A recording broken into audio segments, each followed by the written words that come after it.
Après plus de 3 semaines de compétition, la Coupe d'Afrique des Nations s'est enfin terminée. On connaît donc le vainqueur de cette compétition. On va revenir sur toute cette compétition, sur toute la Coupe d'Afrique des Nations, en parlant de l'Algérie, en parlant des surprises, en parlant des équipes décevantes. On va vraiment faire le tour et on va aussi se poser la question, est-ce que cette CAN était plutôt intéressante à suivre? Salut tout le monde, c'est Mathieu, j'espère que vous allez bien. On se retrouve aujourd'hui pour une nouvelle vidéo où on va dresser le bilan de cette Coupe d'Afrique des Nations qui vient de se terminer. C'était au Cameroun, donc on va tenter voilà, de parler des équipes surprenantes, des équipes décevantes, de l'Algérie. On va se poser la question pourquoi ça n'a pas marché cette année, et puis on va aussi se poser la question, est-ce que c'était une CAN intéressante?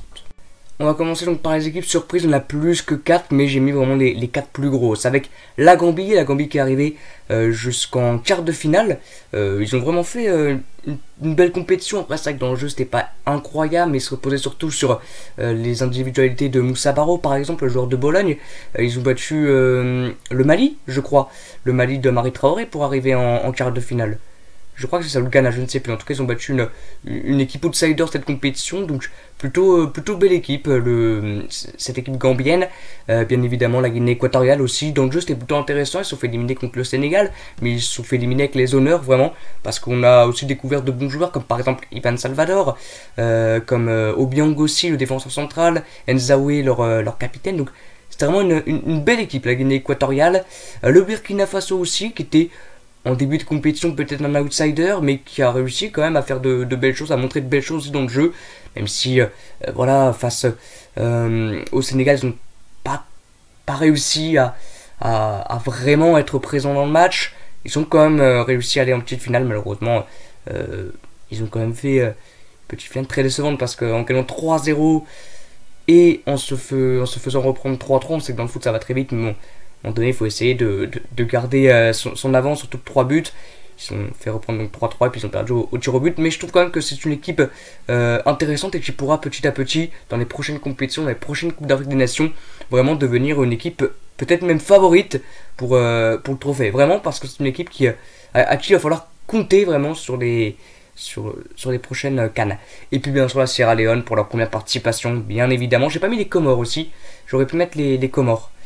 Bien sûr, je répète, les Comores, j'ai oublié de les mettre. C'est une surprise aussi, hein, incroyable, les Comores, bien sûr. Et la Sierra Leone, bien évidemment, avec leur match nul face à l'Algérie. Leur match nul face à Côte d'Ivoire, malheureusement, ils ont perdu face à la Guinée équatoriale, donc ils n'ont pas réussi à aller en 8ème. Mais c'était quand même plutôt une belle CAN pour eux. Et bien évidemment, les Comores que j'ai pas mis, mais qui est aussi une belle surprise. Donc ensuite, on va passer aux équipes décevantes. Alors, pour moi, le Cameroun, c'est quand même une équipe décevante parce que les supporters, les consultants, tout le monde l'a dit, au moins ne pas arriver en finale, c'est une compétition ratée, vraiment, parce qu'ils avaient tout pour réussir. Ils avaient les joueurs, les individualités, la technicité, ils avaient surtout le public, c'était chez eux, c'était l'ultime favori vraiment de cette compétition.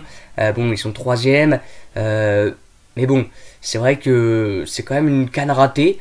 Après, ils ont fait quand même de bons résultats, mais c'est vrai que leur parcours, voilà, ils n'ont pas non plus pris les plus grosses équipes. Hein. C'était les Comores, je crois qu'ils ont joué. Le Burkina Faso donc en petite finale. Ils ont joué l'Égypte en demi. Et puis encore, je ne sais plus.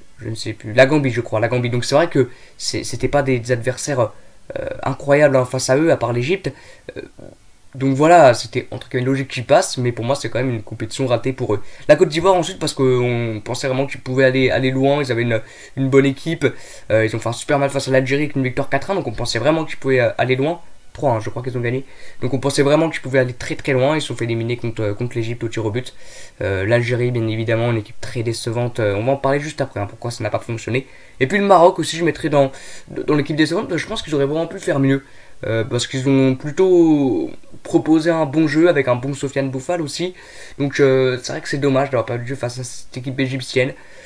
Donc je pense que c'est quand même décevant la compétition. Après c'est vrai que ça faisait très longtemps, je crois qu'il n'avait pas été au moins en 8ème de finale, hein, je crois, ou qu'il n'avait pas été en quart plutôt. Remporter un match à élimination directe, je crois que ça faisait longtemps. Mais bon, quand même, c'est assez décevant pour moi cette équipe marocaine. Voilà, on va parler maintenant de l'Algérie bien évidemment. Et donc la grande question de cette Coupe d'Afrique des Nations, pourquoi l'Algérie n'a pas réussi? Pourquoi l'Algérie a tant déçu, on les attendait vraiment comme l'ultime favori aussi, un petit peu comme le Cameroun. C'était vraiment les deux grands favoris avec le Sénégal aussi pour aller chercher cette Coupe d'Afrique des Nations. Ils sont arrivés 4e de leur groupe. Pourquoi ça n'a pas marché? Alors peut-être il y avait trop de confiance malheureusement. Tout le monde les voyait déjà remporter cette CAN parce qu'ils avaient comme sur le papier l'une des meilleures équipes bien évidemment de cette Coupe d'Afrique des Nations avec le Sénégal peut-être. Ils avaient vraiment une très très belle équipe. Peut-être un petit peu trop de confiance et puis des choix. Voilà, par exemple Bounedjah, hein, c'est vrai que pour ceux qui connaissent un petit peu Mohamed Denis, son meilleur ami, hein, bien sûr, Bounedjah, fallait peut-être le sortir avant et pas le faire jouer par exemple face à la Côte d'Ivoire parce que c'était pas possible ce joueur, vraiment Bounedjah, il jouait presque à 10, hein, vraiment les Marocains. Puis il y avait des joueurs qui étaient un petit peu en dessous dans cette Coupe d'Afrique des Nations, malheureusement Riyad Mahrez, il n'a pas réussi à faire grand chose, Islam Slimani, Youssef Belaïli aussi, le Brestois maintenant. Donc voilà, après je pense qu'ils vont se relever, je pense qu'ils ça va être compliqué, je crois qu'ils jouent face au Cameroun hein, pour la qualification pour la Coupe du Monde. Ça va être un super match, hein, vraiment. Je pense qu'ils vont se relever, c'est comme toutes les équipes, l'équipe de France qui a gagné la Coupe du Monde et puis qui n'a pas réussi à l'Euro, l'Allemagne qui n'a pas réussi à la Coupe du Monde 2018 aussi. Donc je pense qu'ils vont se relever assez rapidement, mais je pense qu'avec trop de confiance peut-être, et puis le fait aussi qu'on ne change pas l'équipe qui gagne, il fallait peut-être faire quelques changements. Voilà. Donc maintenant on va se poser la question, est-ce que cette CAN était intéressante? Alors juste avant de dire un petit mot sur cette finale entre l'Égypte et le Sénégal qui vient de se terminer il y a quelques instants, on va répondre à cette question, est-ce que cette CAN était intéressante, est-ce qu'elle était agréable à suivre? Alors ça, le début de la compétition, les premiers matchs de phase de groupe étaient vraiment compliqués, il y a eu beaucoup de 0-0, peu de buts, peu d'intensité. Maintenant c'est vrai qu'il faisait très très chaud, il y avait un taux d'humidité très très élevé aussi, donc ça joue bien évidemment sur les performances des joueurs et des équipes. Bien évidemment, c'est pas des machines, hein, c'est des humains, donc c'est compliqué pour eux. Même si t'es sportif de haut niveau, c'est compliqué. Donc il y avait ça à mettre en compte aussi. Il y avait le fait qu'il n'y avait pas toutes les formations au complet avec les blessures et surtout avec le Covid qui a décimé quand même pas mal de joueurs pendant cette compétition. Donc ça a été après ça que la phase de groupe, la première et le début de la deuxième journée, c'était assez compliqué quand même, il n'y a pas beaucoup d'intensité, pas beaucoup de buts, beaucoup de 0-0, et puis après ça a été quelques surprises, c'était assez intéressant à suivre. Donc je trouvais plutôt que c'était pas mal. Après, bon, il y avait des matchs quand même assez ennuyeux, bien évidemment, hein, vraiment, même la demi-finale entre le Cameroun et l'Égypte n'était pas incroyable, il n'y a pas beaucoup de matchs à intensité énorme, mais c'était pas non plus des matchs à s'endormir totalement. Maintenant, voilà. Elle était intéressante, c'était pas non plus exceptionnel, mais je pense qu'on a connu pire, on connaîtra pire, et ça a été. Et donc pour finir cette vidéo, on va reparler de cette finale entre l'Égypte et le Sénégal, où le Sénégal a remporté donc le trophée au tir au but, victoire 3-2 je crois, des coéquipiers de Sadio Mané. Alors c'était une finale où le Sénégal a plutôt maîtrisé sa rencontre, c'est vrai que la première mi-temps était vraiment dominée par le Sénégal, l'Égypte attendait quelque chose en deuxième période, était plus dangereux, c'était pas incroyable, mais en tout cas sur les côtés c'est d'inquiéter un petit peu Dormenji qui a quand même fait 2 grosses interventions. Gabaski aussi a eu beaucoup de travail, il a arrêté un penalty dès la 8e minute de jeu je crois de Sadio Mané. C'était un match plutôt intéressant, la première mi-temps était assez agréable, après c'était un petit peu plus compliqué parce que la fatigue vraiment commençait à monter, mais vraiment j'ai trouvé, alors que l'Égypte avait déjà 3 fois 120 minutes dans les jambes, que le Sénégal, mais en fin de rencontre, juste avant la prolongation, était plus fatigué que l'Égypte. J'ai trouvé plus fatigué, hein, vraiment.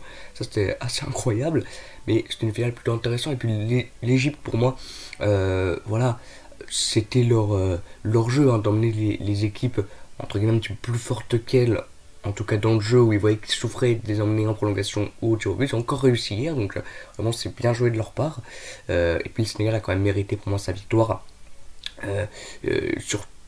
Sur l'entame, sur toute la compétition, même s'ils ont du mal à se mettre en jambes, c'est vrai qu'ils ont quand même mérité leur victoire pour moi. Et c'était plutôt un match assez agréable hier, on n'a pas trop vu Mohamed Salah malheureusement, parce qu'on n'a pas trop vu l'Égypte, il faut le dire, le Sénégal a quand même fait un bon match, ils ont été comme je l'ai dit un petit peu plus dangereux en deuxième période de l'Égypte, mais c'était pas encore incroyable.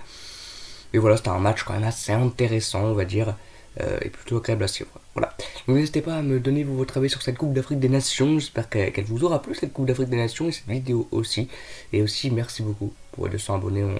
On a réussi à aller chercher Espagne, donc merci beaucoup. Moi, je vous dis à bientôt et ciao.